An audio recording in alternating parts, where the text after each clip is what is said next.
আল্লাহর কথা কম শুনলেও নেকি, বেশি শুনলেও নেকি। কম শুনলে যে দূর শুনলাম ওই পরিমাণ নেকি, বেশি শুনলে বেশি হিসাবে নেকি। কোনটাই নেকির থেকে শূন্য হবে না। সুবহানাল্লাহ একবার পড়লেও নেকি, 100 বার পড়লেও নেকি।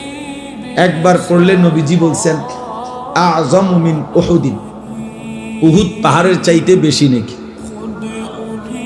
একবার। আবার 100 বার পড়লে নবীজি বলছেন আল্লাহর রাস্তায় 100 গোলাম আজাদ করার সওয়াব। তাইলে নেক আমল আজরুকুম আলা কদরে নুসুবিকুম। নবী সাল্লাল্লাহু আলাইহি সাল্লাম বলেন তোমাদের পরিশ্রম অনুপাতে তোমাদের নেকি। যে আমলে যত মেহনত ওই আমলে তত নেকি। তাহলে এই জন্য আল্লাহর কথা কম হোক বেশি হোক কোনো অসুবিধা নেই। ওয়াজ কমও হইতে পারে, ওয়াজ বেশি হইতে পারে।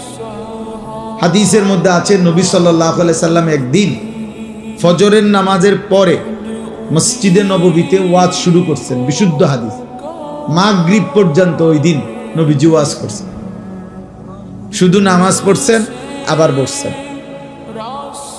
এক টানা ফজরের পর থেকে মাগরিব পর্যন্ত তিনি অনবরত বলছেন। হযরত আবু যায়েদ আনসারী রাদিয়াল্লাহু তাআলা আনহু বলেন কিয়ামত পর্যন্ত যা হবে সবকিছু বলে ফেলছেন। ওই এমন ওয়াজ দিছেন, এক ওয়াজ। তাহলে লম্বা ওয়াজ। আবার এক সাহাবী আয়েশা নবীজিকে বলছেন ইজিনি ওয়া আউজিস, ইয়া রাসূলুল্লাহ আমাকে একটু ওয়াজ করেন, তবে একটু কমায়া কইেন, সংক্ষেপ কইেন, আমি পুরো মনে রাখতে পারতাম না। নবী সাল্লাল্লাহু আলাইহি সাল্লাম বলছে লা তাগদাব, রাগ করো না। এই শেষ ওয়াজ। হ্যাঁ এটাই ওয়াজ।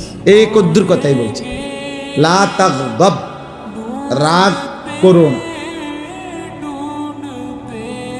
ফারাদ্দাদা মিরারাত, ওই সাহাবী আবার পুনরাবৃত্তি করছে কথা যে ইয়া রাসূলুল্লাহ আরেকটু বলেন। এত সংক্ষিপ্ত কইছি, একেবারে বেশি সংক্ষেপ হয়ে গেছে। সংক্ষেপ কইয়া তো বিপদে না পড়লাম। হ্যাঁ লা তাগদাব, আপনার রাগ করো না। নবীজি আবার বললেন লা তাগদাব। তিনি বললেন ইয়া রাসূলুল্লাহ আরেকটু বলেন। নবীজি বললেন লা তাগদাব, রাগ করো না। মানে উনি যতবারই বলে নবী একই কথা বলে, লা তাগদাব, রাগ করো না। তিনি বুঝছেন আজকের ওয়াজ আর বাড়তো না, বুঝছি শেষ, আজ এইটাই ওয়াজ। তাহলে বোঝা গেল এক শব্দ লা তাগদাব, এক শব্দ কি হইতে পারে, ওয়াজ। তাহলে আল্লাহর কথা কমও হইতে পারে বেশি হইতে পারে।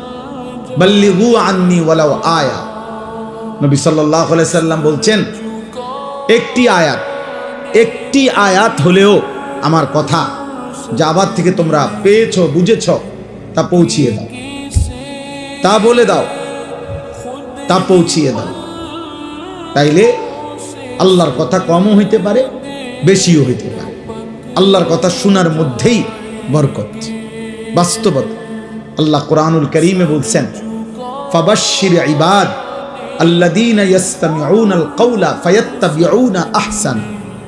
হে নবী আপনি আমার ওই বান্দাদেরকে জান্নাতের সুসংবাদ দেন যারা মনোযোগ দিয়ে কথা শুনে অতঃপর কোরআন সুন্নাহর অনুসরণ করে। তাহলে আগে শুনে মনোযোগ দিয়ে এরপরে অনুসরণ করে। আল্লাহ বলেন ওদেরকে আপনি জান্নাতের সুসংবাদ দিয়ে দেন। এজন্য দোস্ত, নেক আমল করা এটা যেমন একটা আমল, নেক আমলের কথা শোনা এটাও একটা আমল। এটাও একটা আমল। এই যে এখন আপনারা ওয়াজ শুনতেছেন, এটাও একটা আমল যে আল্লাহর কথা শুনতেছেন। আল্লাহ যে বলছে তোমরা আমার কথা মনোযোগ দিয়ে শুনো, তো আপনি মনোযোগ দিয়ে শুনতেছেন, এটা একটা আমল। আবার যদি আমলে বাস্তবায়ন করেন তো সেটা পরিপূর্ণ আমল, সেটা পরিপূর্ণ আমল। এই জন্য আল্লাহর কথা শোনা থেকে বিরত থাকতে নাই। অনেক সময় শয়তান ওয়াসওয়াসা দেয়, আরে বুঝছি তুই আর ওয়াজ হইনা কিরবি, তুই তো এই ওয়াদের, বুঝেন নাই? তুই আর কি, তুমি দেখছি আজ 6 বছর ধরে তো ওয়াজে হনো, কই তুমি যেরুম আছে এমন না। মানুষের প্রত্যেকটা নেক কথা, কোরআনের প্রতি কথা, খোদার কসম, এটা দিলে আসর করে। হয়তো গুনাহের কারণে এটা জ্বলে উঠতে পারতেছে না, কিন্তু কোনো একদিন আল্লাহ চাইলে এই সুপ্ত ঈমান ভিতরের সামান্য বারুদ জ্বলে উঠবে। কোনো এক কথায়, কোনো এক বাক্যে, কোনো এক শব্দে আল্লাহ চাইলে কারো জিন্দেগি বদলে যাবে। মূলত হেদায়েত, জীবনের পরিবর্তন এ তো আল্লাহর হাতে। এটা তো মূলত আল্লাহর হাতে। কোনো বক্তা, কোনো ওয়াইজ, কোনো নবী, কোনো আউলিয়া কারো হাতে না। এজন্য নবীজি সাল্লাল্লাহু আলাইহি সাল্লাম নিজেই বলে নিতেন আগে যখনই নসিহত করতেন। তো আমরা যে হুজুররা খুতবা পড়ি, ওয়াজের শুরুতে বৈশা আমরা একটা খুতবা পড়ি না যে এখন পড়লাম, আলহামদুলিল্লাহি নাহমাদুহু ওয়া নাস্তাঈনুহু ওয়া নাস্তাগফিরুহু। এটা কি খবরের কাগজ পড়ি নাকি? না, এটা নবী সাল্লাল্লাহু আলাইহি সাল্লামের সুন্নাত, এটা তিনি পড়তেন। তো এখানে নবীজি আগে নিজেই কথা ভাঙ্গা লইতেন, মানে নিজেই আগে কথা পরিষ্কার করে নিতেন যে শুনেন, ওয়াজ করমু ঠিক আছে, তবে এটা মনে রাখবেন, মান ইয়াহদিহিল্লাহু ফালা মুদিল্লা লাহু ওয়া মান ইউদ্লিলহু ফালা হাদিয়া লাহু। আল্লাহ যাকে হেদায়েত দিবেন তাকে কেউ পথভ্রষ্ট করতে পারবে না, আল্লাহ যাকে পথহারা করে দিবেন তাকে কেউ হেদায়েত দিতে পারবে না। তার মানে আমি বলা দায়িত্ব, কিন্তু মূল ফয়সালা কোথায়? আসমান। মূল ফয়সালা আল্লাহর কাছে, আল্লাহর কাছে, আল্লাহর কাছে। হযরত ওমর রাদিয়াল্লাহু তাআলা আনহু তিনি রওনা দিছেন নবীজি সাল্লাল্লাহু আলাইহি সাল্লামের গর্দান নেওয়ার জন্য, তরবারি হাতে, প্রচন্ড উত্তেজিত, রাগান্বিত, হাতে খোলা তরবারি, কলিজার ভিতরে কুফরি, নবীর প্রতি প্রচন্ড গোসা, উন্মুক্ত তরবারি। এই অবস্থায় আল্লাহ বলছেন আমি হেদায়েত দেব। আপনি যদি বলেন এটা বুঝে একটা কথা হইলো, এটা বিচারের কথা হইলো, আপনি এর কি বুঝে হেদায়েত দিবেন? তে যায় কোন দিকে আমি বুঝেন না? আল্লাহ বলবেন আমার ইচ্ছা, তোমার সমস্যা কি? তোমার অসুবিধা কি? আমি হেদায়েত দেব। তো ঠিকই আল্লাহ এই চলার পথেই, ওই দিনেই, এই তরবারি হাতেই, এই রাগান্বিত অবস্থাতেই ওমরকে হেদায়েত দিছেন। তো ওমর কালেমাওয়ালা হয়ে গেছে। আবার আবু তালেব, নবীজির আপন চাচা, নবীর দাদা আব্দুল মুত্তালিব, তিনি উনার হাতে তুলে দিয়ে গেছিলেন নবীজিকে, নবী সাল্লাল্লাহু আলাইহি সাল্লামকে 12 বছর বয়সে অথবা 8 বছর বয়সে, তো ধরে নিলাম 12 বছর। এই 12 বছর বয়সে নবীজির দাদা আব্দুল মুত্তালিব আবু তালেবের হাতে নবীজিকে তুলে দিছিলেন।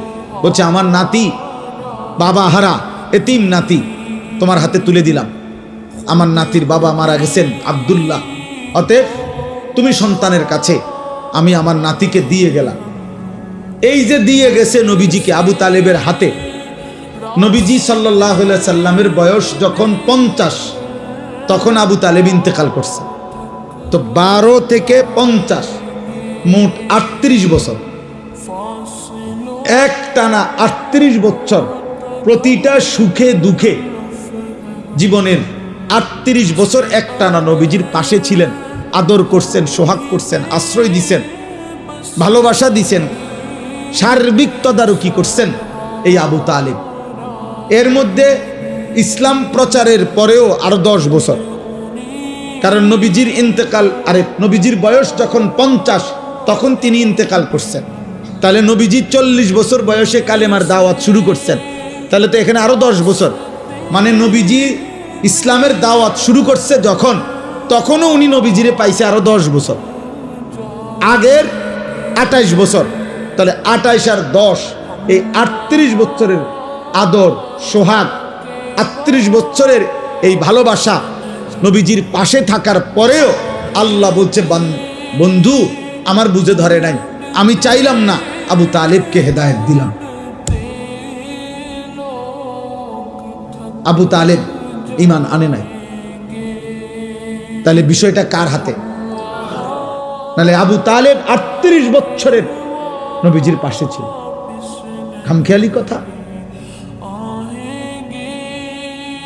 অতএব এটা বোঝা উচিত, এটা বোঝা উচিত আমাদের দোস্ত। এই জন্য প্রত্যেকের প্রতি আমরা আশাবাদী। কে কখন বদলাবে, কে কখন আল্লাহর পথে আসবে, কে কখন আল্লাহর দ্বীনের জন্য জান প্রাণ কোরবানি করবে, সে রবের ফয়সালা। হতাশ হই না কখনোই। আমরা বুঝাইতে চেষ্টা করি, ধাক্কা দেই, প্রেসার দেই, প্রেরণা দেই, বলতে চেষ্টা করি বিভিন্ন ভাঙ্গিকে। বহু বক্তা, বহু আলেম, বহু উলামা, আউলিয়া নানাভাবে এক কথাই বলতে চেষ্টা করে যে হে আল্লাহর বান্দা, তুমি তোমার জীবনের উপরে রহম করো, হায়াতের কদর করো, তুমি তোমার আখিরাতকে সুন্দর করো, তোমার পরকাল তুমি সাজাও। দুনিয়া তুমি না চাইলেও পূরণ হয়ে যাবে, দুনিয়া না চাইলেও পূরণ হয়। খোদার কসম, প্রত্যেকটা মানুষ এ কথা ইয়াকিন রাখবেন, দুনিয়া আমার আপনার জন্য যাটুকু বরাদ্দ তা পৌঁছবেই, তা পৌঁছবেই। ইন্নার রিজকা লা ইয়াতলুবুল আবদা কামা ইয়াতলুবু আজারাহু। দোস্ত, এটা মনে রাখবেন। জওয়ান ভাই, তোমরা মনে রাখো, নবীজি বলছে, উম্মত তোমাদের প্রত্যেককে তোমাদের রিজিক তালাশ করে নেবে ওইভাবে তোমাদের মৃত্যু তোমাদেরকে যেভাবে তালাশ করে নেয়।